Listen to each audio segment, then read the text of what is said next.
Are you dealing with writer's block? Well then, have I got the... You wrote this video's title. Why else would they be here? Well, I mean, yeah, I don't know, maybe to have a nice time or a little fun or, I don't know, something. Not on this show. Anyway, since I guess you probably are struggling with writer's block in some way, given the title, I want to say welcome to the show. We're here to help. Writer's block is an age-old malady that's been stopping writers in their creative tracks, a dreaded cube of stifling literary suppression.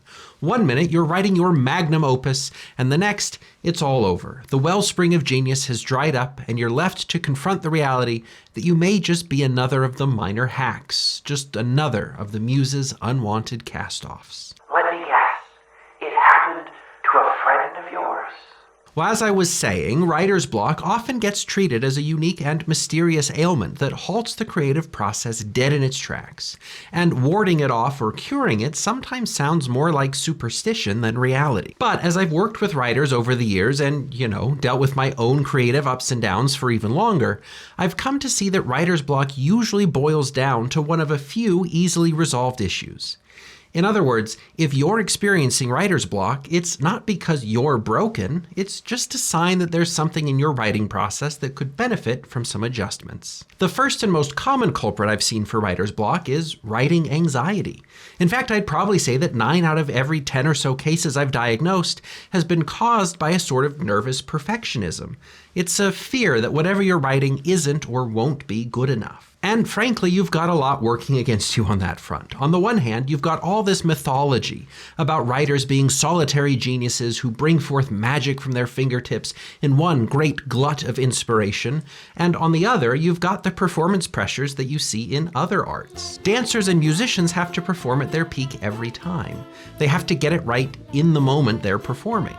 Put a sculptor in front of a block of marble and there'd be understandable pressure to get every chisel chip just right. It's not like marble grows on trees after all. And painters too. Sure, you may be able to salvage a happy little accident, but you don't really get a do-over on an errant brushstroke. At least that's the impression you could get. And it's one that bleeds over into writing. Don't misspell anything. Don't make it so obvious that you're writing a character whose gender is different from your own. Stop info dumping. Writing advice is so bogged down in rules and mistakes that you might get the idea that you're navigating a literary minefield just by sitting down to write. One cliche later and kaboom, your entire career is over before it ever began. Hey, I thought you were supposed to be helping people, not freaking them out. Yeah, we're getting there. The point of all this is that in a writing culture like that, of course you're going to be a little ball of nerves. But listen. Writers are not musicians who have to perform every note perfectly in the moment. Nor are writers sculptors who have to take care not to crack the marble. But writers can make all their mistakes privately and then eradicate all trace of them before ever showing their work to anyone. And that's the secret to getting over anxiety-based writer's block. Remember that writing is a process. It is not your job to write a great work of art all in one go, so don't let the enormity of your ultimate goal stop you from writing a really crummy first draft. So quit worrying, write some garbage, and then go back and work on improving things along the way. Allow yourself to write without all the pressure of performance. You have all the time in the world to fix issues later. For now, just get some material on the page so that you can have something to work with later. Take, for example, the renowned poet Elizabeth Bishop.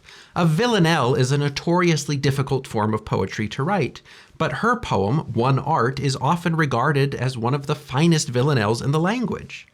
But it didn't start out as a villanelle. It started out as a rambly bunch of stuff. I'll put a link in the description to a page that details the successive drafts of her poem if you want to check it out.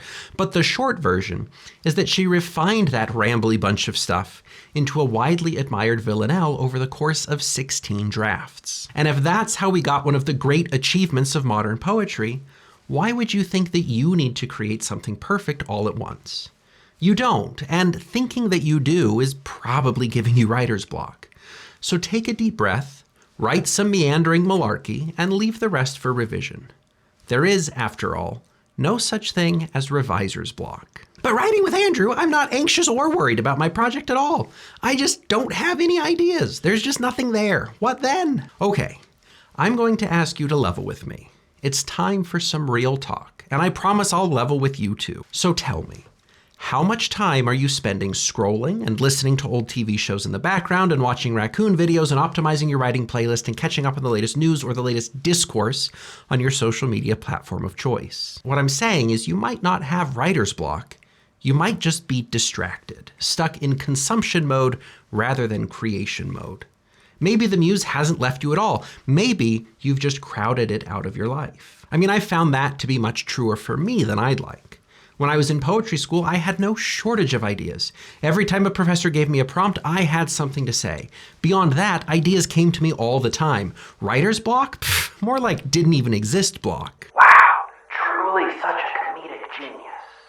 But then I went to rhetoric school, and the pressures and routines of a PhD, and all the time given to reading scholarship instead of poetry, and writing 30-page seminar papers about who cares what instead of writing prose poems, started to push the creative streak out of my day-to-day. Then add a global health crisis to the pseudo-monastic life of a grad student writing a dissertation, and the silence that might have been a welcome mat for inspiration became kind of a scary, oppressive thing. I sort of lost or maybe gave up the ability to be alone with my thoughts, preferring the dull, soothing roar of whatever backing track the algorithm could serve me.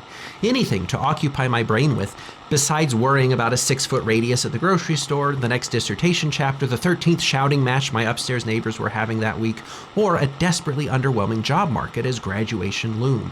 Long story short, my mind was stuck on other things. And even though my context is different now, the digital distractions have kind of hung on.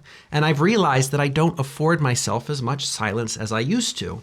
And I've also noticed that I will still get creative ideas when I am giving my mind space for them. Like just this last week, I've been giving myself more silence in the morning. Throughout the week, in the absence of a droning video essay that I didn't really care about but that offered 28 minutes of cocooning noise, my ear caught a passerine cacophony that would normally have been drowned out. As spring approaches, droves of robins, cedar waxwings, and sparrows have been gulping down mushy crab apples that have fallen from a nearby tree, and I've been watching them do their thing, and also observing how they all scatter when the starlings roll in. And it isn't one yet, but I think there's a poem in there somewhere. So again, from my own experience, I just ask you, do you really have writer's block? Or are you just too distracted to hear the inspiration? Maybe then the answer is just to give yourself some creative space. Schedule it if you have to. Walk around the block without anything in your ears. Immerse yourself in the sounds and smells as you cook dinner. As uncomfortable as it might be at first, give yourself some time to be alert to the world and give your mind some room to wander. We can't get upset that the muse isn't talking to us if we haven't given it any room to get a word in edgewise. And now, for our third stop on our writer's block journey, we come to the probable reality that you may have just painted yourself into a corner. Now, questions about who's going around painting floors aside, it does happen sometimes that you're writing and things are going swimmingly and then you just don't see a way forward. You've written yourself into a creative corner and you don't see a way out. This actually happens a lot in the classes that I teach. For example, we'll spend the first part of the semester writing analyses and research papers, and then I'll tell students that their final project requires them to combine their analysis and research to write an analytical argument that applies the work they've already done to something more purposeful, but also more complex. And for a lot of them, that feels like a difficult task at first. They've done good work up to that point, but they're just stuck. They have a hard time seeing how their analysis of a movie trailer could really work with their research on childhood anxiety. They've encountered the writer's block that comes from not knowing how to solve a difficult creative problem. But I know that moment is coming, so I've built in 2 important solutions to this kind of writer's block. And they're things that could help you too if you've gotten stuck because you just don't know how to get past a particular creative hurdle. First, we take some time to make outlines. Not only are outlines good planning tools, but they can also be a lifeline when you're stuck on something. You know, it's much harder to get lost in the woods if you have a good map, and an outline can serve as a map, a reminder of where you are and where you're going. Yeah, this sentence might not be working or that plot point might be a little tricky, but don't let that small problem derail the whole thing. A good outline can help you to reorient because it gives you a different perspective on the project. Looking at the big picture can help to shake you out of a fixation on details that don't seem to fit. And it may even show you that there are other ways to get to your goal. The second step in this process, though, is an extended one-on-one meeting where I talk students through their plans and help them to navigate the rhetorical challenge that I've given them. And in all of this time, I've talked to a lot of students who are convinced that they were irremediably stuck, but I've never run into one who genuinely was. So if you feel like your writer's block comes from just a practical issue in a project, find a second opinion. Talk it through with someone. It's natural to get hung up on things that may not really matter, and an outside perspective can help you to straighten things out. When you get stuck in a rut of your own thinking, it's both reasonable and wise to ask someone to help pull you out. When I say I don't believe in writer's block, I mean I don't believe in that magical malady that just shuts writers down. When writers do get stuck, it's for diagnosable and fixable reasons, and I'd say probably 99.99% of cases fit into the categories we've talked about today. Now, to be honest, there are some incurable cases. Sometimes you are just working with a bad idea. I still have a blank document in my poetry folder with the title Cheddar Lettuce because I thought those two words sounded good together years ago. But there isn't actually an idea there, at least not for me. So if you do have a dead idea, just let it go and work on something else. But those cases are awfully rare. So before you give up on something and write yourself off as a victim of writer's block, do a little triage and be honest with yourself. Are you nervous about the project?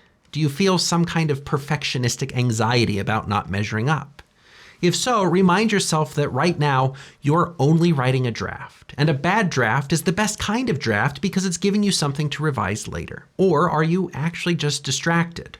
Are you stuck because you're not giving yourself any creative breathing room? Are you tuning into your senses or just tuning them out? If so, do what you can to set aside the pressures of external distraction and try to relax into the creative moment, even if it's just for 15 minutes. And finally, maybe, are you just unsure of how to solve a creative problem? If you've painted yourself into a corner, try to get a different perspective by working with an outline or asking someone you can count on for their take. It's easy to lose perspective when you're working on the details. Taking a step back and looking at the whole thing from a different angle can reveal solutions that you just never find through brute force alone. Then, once you've exhausted those options, and only then, can you consider your idea a dud. And it's not really a big deal if that happens either. They can't all be winners. Keep living your life and another idea will come along soon enough. It's normal to get stuck in a writing project, but you don't have to stay stuck. Hopefully you found something here that will help you to keep going. So now go show writer's block who's boss, and I'll look forward to seeing you again soon. So, you're talking now? Well, not really. I'm just manipulating radio broadcasts into mirroring my thoughts. Right, and how does that work exactly? It involves some pretty complex theory related to an interesting interaction between alchemical energy and electromagnetic radiation. But I guess now that you're done with the show, I can explain it. See, it all starts with a small army of alchemical nanobots.